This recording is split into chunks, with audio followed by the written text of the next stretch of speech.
Hey guys, guess who it is? It's me, Barry's 8-track and classic car radio repair. Or I'm just Barry, and I'm not the company. Uh, but anyway, the unit that we're demonstrating today is out of a 67 Camaro. It seems to be a trend. And this comes from Rich in Montgomeryville, Alabama. And he's requested this unit to be converted for use with a modern reproduction radio, which is getting to be a more popular service every day. And a brief explanation, your original radio feeds into a common ground speaker system, whereas a reproduction radio, to get the maximum output power, requires an isolated ground system, so the installer has to run some new speaker wiring so that there's no common grounds in the speaker system.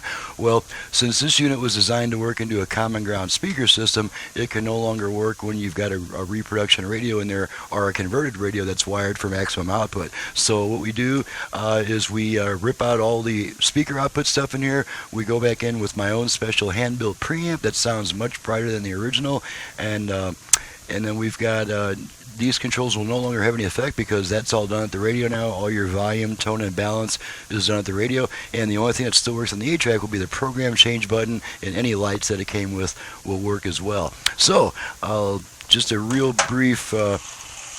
Since the 8-track's going to use up the aux input on the Repro radio, I add a set of aux jacks to the 8-track. This is the output of the 8-track going to the radio, and this is going to be your aux input. If you have an aux source that you want to use, you can plug it into here, and anytime there's no tape in the 8-track, this signal will be passed straight to your radio. So you don't lose your aux input by using the 8-track in my shop. In my shop, if you want the 8-track to use up the aux input, you get another aux input. So let's pop in some Neil Sedaka and make sure this thing works. Switch tracks a bunch of times. Let's look at our output. Got both speakers output.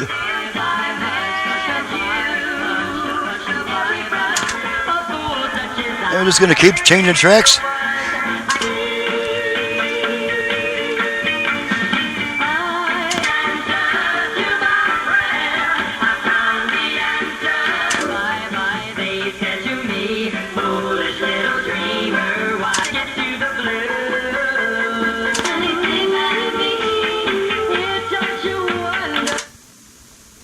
Blank spot between songs there.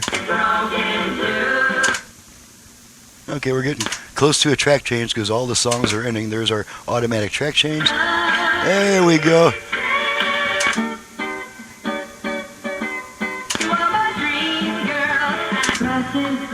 Alrighty, that takes care of that. One thing I'll point out is when these units come in, these Delco T200s, a lot of them are wired so that the lights are on at all times, which is really kind of silly. There's no need to burn these lights during the daytime.